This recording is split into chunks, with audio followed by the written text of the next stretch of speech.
В южных провинциях Китая, где туманные горы веками хранят молчание, произошло открытие, заставившее научный мир замереть в изумлении. В густых, непроходимых лесах, среди бесконечных карстовых холмов, ученые обнаружили нечто, что считалось невозможным в современном, изученном вдоль и поперек мире. Это были не просто руины древней цивилизации и не залежи драгоценных ископаемых. В нескольких гигантских карстовых воронках, скрытых от спутников густой растительностью, инженеры наткнулись на настоящий парк юрского периода – древние леса с растениями и животными, которых наука давно записала в списке вымерших. История этого невероятного открытия началась в начале 2022 года. Группа инженеров проводила, казалось бы, рутинное геологическое обследование в отдаленном уезде Ляя, провинция Гуанси. Этот регион славится своим сложным рельефом, но то, что показали спутниковые сканеры, выбивалось из любой статистики.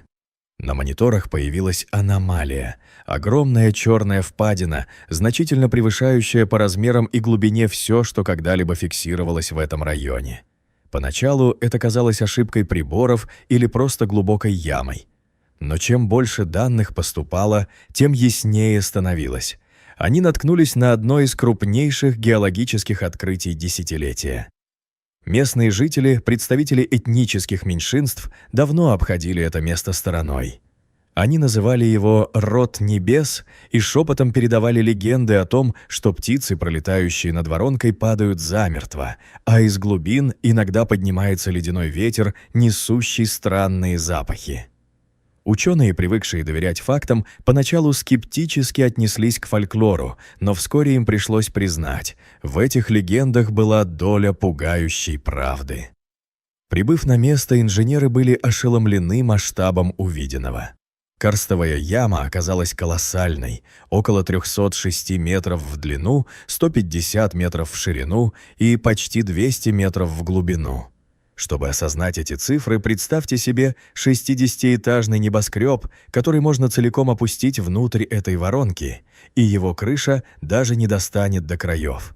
Даже при ярком полуденном солнце дно ямы было скрыто плотной, непроницаемой пеленой тьмы. Казалось, что свет просто тонет в этой бездне. Первые попытки разведки провалились. Команда запустила современные дроны с мощными прожекторами, надеясь быстро составить карту дна. Но как только беспилотники опускались ниже определенной отметки, связь с операторами обрывалась, экраны гасли, а сами аппараты теряли управление, словно яма отказывалась раскрывать свои тайны любопытным глазам. Тем не менее, отступать было нельзя. Ученым необходимо было понять природу этого феномена. Представляет ли воронка опасность? Может ли она расшириться и поглотить близлежащие деревни? Ситуацию осложняло скопление воды на промежуточных уровнях. Инженеры приняли смелое решение – использовать мощные промышленные насосы для частичного осушения, чтобы открыть доступ к нижним ярусам. По мере снижения уровня воды современные лазерные сканеры начали вырисовывать картину подземных стен. То, что начиналось как обычная проверка безопасности, мгновенно превратилось в масштабную научную экспедицию национального уровня.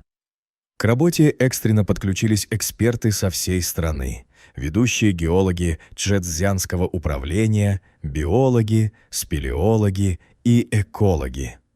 Всех объединял один вопрос – что скрывается там внизу? Чтобы осознать уникальность этого места, нужно понять, как природа создает такие чудеса. Южный Китай, и в особенности Гуанси, стоит на массивном плато из известняка, доломита и гипса. Это мягкие породы, которые не могут сопротивляться времени и воде. Тысячелетиями дождевая вода, смешиваясь с углекислым газом из воздуха, превращалась в слабую угольную кислоту. Капля за каплей эта жидкость просачивалась в микроскопические трещины, разъедая камень. Этот процесс, называемый карстообразованием, идет невидимо для глаз. Подземные реки прорезают гигантские туннели, создавая пустоты, способные вместить городские кварталы. И однажды, когда свод такой пещеры становится слишком тонким, он не выдерживает собственного веса и обрушивается. Так рождается Тянь. Небесная яма. Китай мировая столица таких воронок, но находка в уезде Ляя выделялась даже на этом фоне. Современные приборы показали, что известняк вокруг новой ямы все еще находится в движении. Это была не мертвая геологическая структура, а живой, растущий организм. Каждый ливень продолжал растворять породу, медленно, но верно расширяя границы провала. Но настоящий шок наступил, когда датчики, опущенные на тросах в самую глубь, передали данные о составе воздуха. Приборы зафиксировали аномально высокий уровень кислорода. Обычно в глубоких замкнутых колодцах скапливается углекислый газ, делая воздух непригодным для дыхания. Здесь же все было наоборот. Воздух был насыщен кислородом и влагой. Это могло означать только одно – внизу идет активный фотосинтез. Там, на глубине 200 метров, в вечной полутьме существует процветающая растительная жизнь. Этот факт изменил все. Теперь речь шла не просто о геологии, а об открытии изолированного биологического мира.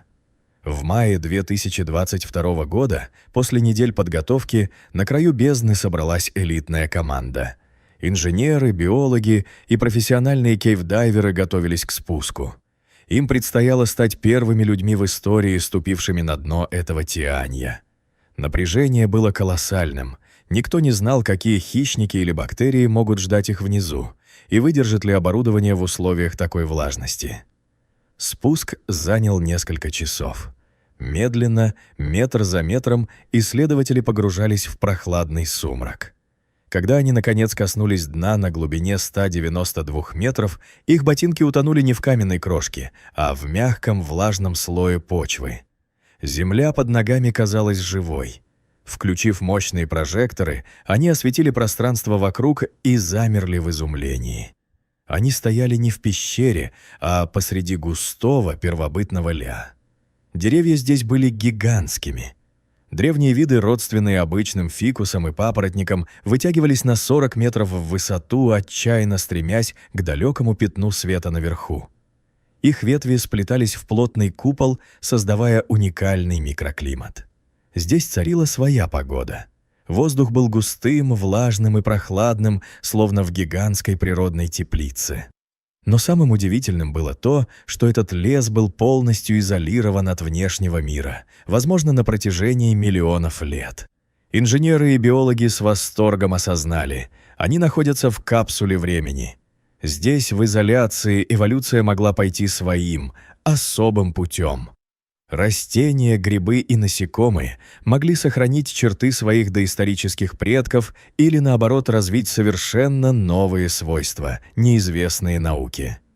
Это был живой музей древней Земли, законсервированной природой. Свет проникал сюда лишь в полдень, создавая идеальный баланс тени и ультрафиолета. Пробираясь через зеленый лабиринт, исследователи обнаружили чистейшие ручьи. Экосистема была полностью самодостаточной, у нее была своя вода, свой воздух и свои обитатели. Это был запечатанный мир, который жил по своим законам, не подозревая о существовании человечества наверху. Используя сейсмическое оборудование, команда прозвонила дно ямы. Результаты поразили. За видимыми стенами скрывались длинные туннели и огромные залы. То, что они видели, было лишь прихожей гигантского подземного дворца. Это была не одинокая яма, а вход в колоссальную сеть, простирающуюся на километры под горами Гуанси.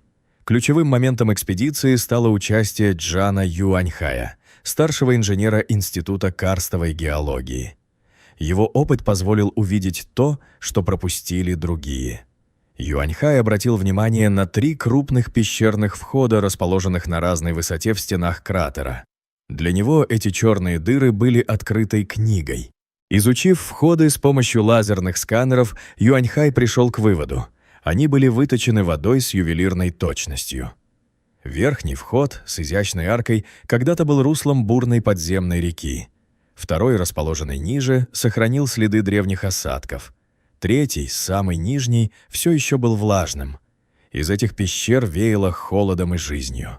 Датчики подтвердили, сквозь них идет постоянный поток воздуха. Это означало, что подземная система активна, она дышит. Для науки это было революцией. Система не была мертвым геологическим памятником. Она продолжала развиваться прямо сейчас. Анализы воды показали, что подземная река все еще течет где-то в глубине, питая корни древних деревьев минералами.